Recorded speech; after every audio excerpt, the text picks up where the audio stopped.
Good morning, everyone. I hope you have had a great weekend. Today we are going to start off with just reading the book, and we are on chapter 11. So I want you to do is just think back, since it's been a couple days since we've last read this book together. Think back as to what has happened so far in our story, any new characters that we might have possibly met, maybe new friends that Opal has made. So go ahead and just take some time to think about what have we read so far in Because of Winn-Dixie.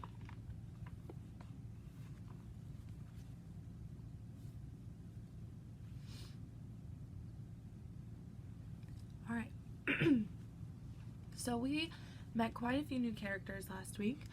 We first met Franny, who owns the library. We then met Otis, who works at the pet shop, and now Opal's working there because she wants to pay off her dues that she owes for her leash and collar. And then our third new character that we met last week was Gloria, who the boys thought was a witch, but Opal has now become friends with her and is now hanging out with her. Alright, so we were able to meet 3 new characters last week. Alright, today we're not going to meet a new character, but we are going to dive a little more deeper into who the preacher is, which is Opal's dad. So what I want you to do during this time is to think about maybe different character qualities that preacher might have, especially during this chapter. Alright, so go ahead and turn your book to page 72 and we will get started. Alright, chapter 11. That night, there was a real bad thunderstorm. But what woke me up wasn't the thunder and lightning. It was Winn-Dixie whining and butting his head against my bedroom door. "Winn-Dixie," I said, "what are you doing?" He didn't pay any attention to me. He just kept beating his head against the door and whining and whimpering. And when I got out of bed and went over and put my hand on his head, he was shaking and trembling so hard that it scared me. I knelt down and wrapped my arms around him, but he didn't turn and look at me, or smile, or sneeze, or wag his tail, or do any normal kind of Winn-Dixie thing. He just kept beating his head against the door and crying and shaking. "You want the door open?" I said. "Huh? Is that what you want?" I stood up and opened the door, and Winn-Dixie flew through it like something big and ugly and mean was chasing him. "Winn-Dixie," I hissed, "come back here." I didn't want him going and waking the preacher up. But it was too late. Winn-Dixie was already at the other end of the trailer in the preacher's room. I could tell because there was a sproing sound that must have come from Winn-Dixie jumping up on the bed. And then there was a sound from the preacher like he was real surprised. But none of it lasted long because Winn-Dixie came tearing back out of the preacher's room, panting and running like crazy. I tried to grab him, but he was going too fast. "Opal," said the preacher. He was standing at the door to his bedroom, and his hair was all kinds of wild on top of his head, and he was looking around like he wasn't sure where he was. "Opal, what's going on?"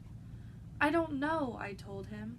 But just then there was a huge crack of thunder, one so loud that it shook the whole trailer, and Winn-Dixie came shooting back out of my room and went running right past me, and I screamed, "Daddy, watch out!" But the preacher was still confused. He just stood there, and Winn-Dixie came barreling right toward him like he was a bowling ball and the preacher was the only pin left standing, and wham! They both fell to the ground. "Uh-oh," I said. "Opal," said the preacher. He was lying on his stomach, and Winn-Dixie was sitting on top of him, panting and whining. "Yes, sir," I said. "Opal," the preacher said again. "Yes, sir," I said louder. "Do you know what a pathological fear is?" "No, sir," I told him. The preacher raised a hand. He rubbed his nose. "Well," he said after a minute, "it's a fear that goes way beyond normal fears. It's a fear you can't be talked out of or reasoned out of." Just then there was another crack of thunder, and Winn-Dixie rose straight up in the air like somebody had poked him with something hot. When he hit the floor, he started running. He ran back to my bedroom, and I didn't even try to catch him. I just got out of his way. The preacher lay there on the ground, rubbing his nose. Finally, he sat up. He said, "Opal, I believe Winn-Dixie has a pathological fear of thunderstorms." And just when he finished his sentence, here came Winn-Dixie again, running to save his life. I got the preacher up off the floor and out of the way just in time. There didn't seem to be a thing we could do for Winn-Dixie to make him feel better, so we just sat there and watched him run back and forth, all terrorized and panting.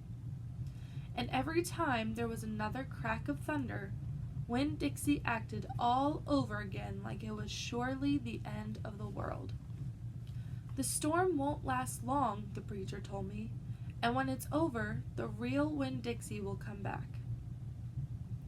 After a while, the storm did end. The rain stopped, and there wasn't any more lightning, and finally, the last rumble of thunder went away, and Winn-Dixie quit running back and forth and came over to where me and the preacher were sitting and cocked his head, like he was saying, "What in the world are you two doing out of bed in the middle of the night?" And then he crept up on the couch with us in this funny way he has, where he gets on the couch an inch at a time, kind of sliding himself onto it, looking off in a different direction, like it's all happening by accident, like he doesn't intend to get on the couch, but all of a sudden, there he is. And so the three of us sat there. I rubbed Winn-Dixie's head and scratched him behind the ears the way he liked, and the preacher said, "There are an awful lot of thunderstorms in Florida in the summertime." "Yes, sir," I said. I was afraid that maybe he would say we couldn't keep a dog who went crazy with pathological fear every time there was a crack of thunder. "We'll have to keep an eye on him," the preacher said. He put his arm around Winn-Dixie. "We'll have to make sure he doesn't get out during a storm. He might run away. We have to make sure we keep him safe." "Yes, sir," I said again. All of a sudden, it was hard for me to talk.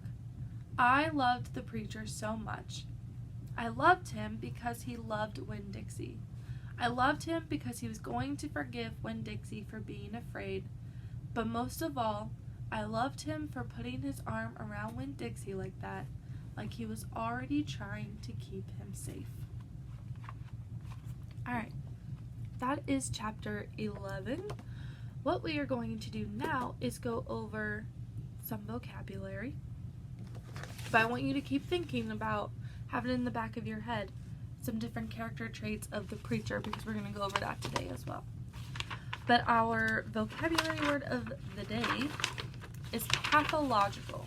So go ahead, if you flip your vocabulary sheet to the second page, it should be number 21. Alright, so there it is, pathological. If we go back to our books, go to page 75. See if that's it. Yep, 75. We can use our context clues to help us try to decide what pathological means. Alright, so what I want you to do is go ahead and go to the third paragraph. And we'll start reading from there. I'm actually going to go a couple lines up. So it starts with, "Do you know what a pathological fear is?" Alright, so here we go. "Do you know what a pathological fear is?" "No, sir," I told him. The preacher raised a hand. He rubbed his nose. "Well," he said after a minute, "it's a fear that goes way beyond normal fears. It's a fear you can't be talked out of or reasoned out of. Alright? So he said that a pathological fear, so not just the word pathological, but also fear. And he says it's a fear that goes way beyond normal fears and is something that you can't be talked out of or reasoned out of. So we can say that pathological might mean a behavior or something that is very extreme and can't be talked out of. My definition that I wrote on the whiteboard says an extreme behavior caused by a physical or mental trigger. What I mean by trigger is something has to happen in order for that behavior to happen, or maybe, let's say, Winn-Dixie, maybe if he was just thinking about thunderstorms, maybe that mental reminder of what they are kind of triggers or starts that behavior. Or the physical would be the actual thunderstorm happening, and that sets off his behavior that's very extreme and not able to be talked out of. Alright, so this is the definition of pathological. If you want to pause the video right now so you can write this definition down in your packet, go ahead. This is our only vocabulary word for the day, so you don't have any other ones to do. This is our only one. There's not a lot of words for chapters 11 through 15. Alright? So there is the word pathological. What we're going to do now is go over some character traits for Preacher, because we haven't done him yet. So go ahead and turn to the last page. So far we've done Opal, Winn-Dixie, and Franny. Alright, we're going to do the Preacher today. So what I'm going to do, see if I can find my eraser. Okay. What I'm going to do is just write down some few things that we already know about the Preacher, specifically just from this chapter, that way we don't have to keep flipping back and forth throughout the book. Since we're already on chapter 11, which is crazy, this book is going by so fast. Alright. I'll write his name at the top. And what we want to do is just think of different facts, so things that actually happened in the chapter. Alright, that the Preacher did. So one thing that comes to my mind is he protected Winn-Dixie. Remember, he put his arm around Winn-Dixie. So we can say he put his arm around Winn-Dixie to make sure that he wasn't scared.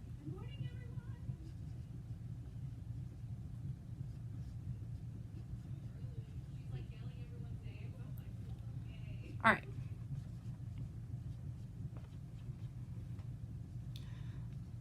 Think of some other things that the Preacher did in this chapter. We have one so far. Alright, he put his arm around Winn-Dixie to protect him. Another fact that we could say is he didn't get upset when Winn-Dixie got scared. Alright, so remember in our chapter, Winn-Dixie actually knocked him over because he was so scared and running so fast that he knocked the Preacher over. But the Preacher didn't get upset. Sometimes people might get upset at that someone knocked them over. Okay. I just said he didn't get upset when Winn-Dixie ran because he was running all over the house. Alright, so here are two facts that we have of the Preacher. I can already think of two character traits, but I want to give you some time to see if you can come up with any on your own, and then we will discuss them together. Alright, so see if you can come up with just two words. So remember, character traits are something that you describes a person. So maybe caring is a word, kind, mean, harsh, patient. Alright, those are different character traits, a way that you can describe someone, but not just their physical attributes, alright? Not just their color of their hair or the color of their shirt, alright? It's more their behaviors and how they act towards others specifically. Alright, so I hope you've had some time to think about a couple of different character traits. One that comes to mind for me, I'm going to get a different color marker, that way this kind of sticks out. Okay. One that comes to mind for me is when he puts his arm around Winn-Dixie to protect him, I want to say my word will be, we can say protective.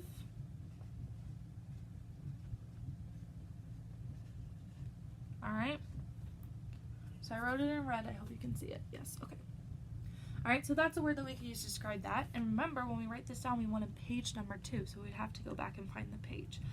Alright, but one word I might use is protective. Alright, he was kind of like a protector. He wanted to make sure that Winn-Dixie was okay. He put his arm around him. He was telling Opal that they'll have to be careful to make sure that he doesn't escape when another thunderstorm happens. Another word that I might use for the one where it says he didn't get upset when Winn-Dixie ran is maybe calm. Maybe he's calm. He doesn't get upset that easily. Alright, that's another word I might use to describe the preacher. So we have 2 words right now. If you came up with a word on your own, awesome. Go ahead and use that. As long as you have the evidence from the text, remember, we have to make sure that we can prove that what we are thinking is from the story. If you can have textual evidence to support your answer, then by all means use it. But all you need to do is just write one sentence with the page number for preacher. Alright? So we could say on page, I think it was 77, the preacher showed that he was protective because he put his arm around Winn-Dixie to calm him down. Alright, that would be an example of what you could put for the preacher. Alright? It's not for a grade, it's just something extra that we can do to keep practicing some of those reading skills. Last thing I want to go over is the questions that go with our chapters this week are going to be for a grade. Alright, so just like the chapters we had for the questions that we had for chapters 6 through 10, these questions, alright, we're going to do the same thing with chapters 11 through 15. Alright, so questions 1 through 8 for chapters 11 through 15 are going to be for a grade this week. Alright, and the questions that go with our chapter today are questions 1 and 2. So number 1 says, why does Opal's father say Winn-Dixie has a pathological fear of thunderstorms? Alright, we talked about what a pathological fear means, and we've kind of talked about the different things that Winn-Dixie does. But go back in the book, alright, use your text to help you answer this question. Remember to have page numbers as to where you found your answer. That way I can think of your thought process, see what you're thinking, and also know where you got it from the story. Number 2 says, what is Opal's feeling at the end of chapter 11 and why? Alright, so at the last chapter it talked about Opal realized that she loved something or someone. Alright, so go back and look at that last paragraph in that chapter to think, what is Opal's feelings at the end of that chapter and why? Alright, and I'll tell you in the text, so make sure that kind of has a 2-part answer to it. What is Opal feeling and why is she feeling that way? So it might take 2 sentences. I'm sure you could squeeze into 1, but you might need 2 to answer that question, alright? If you have any questions, please let me know. I miss you all, and I hope you guys enjoy the rest of your day.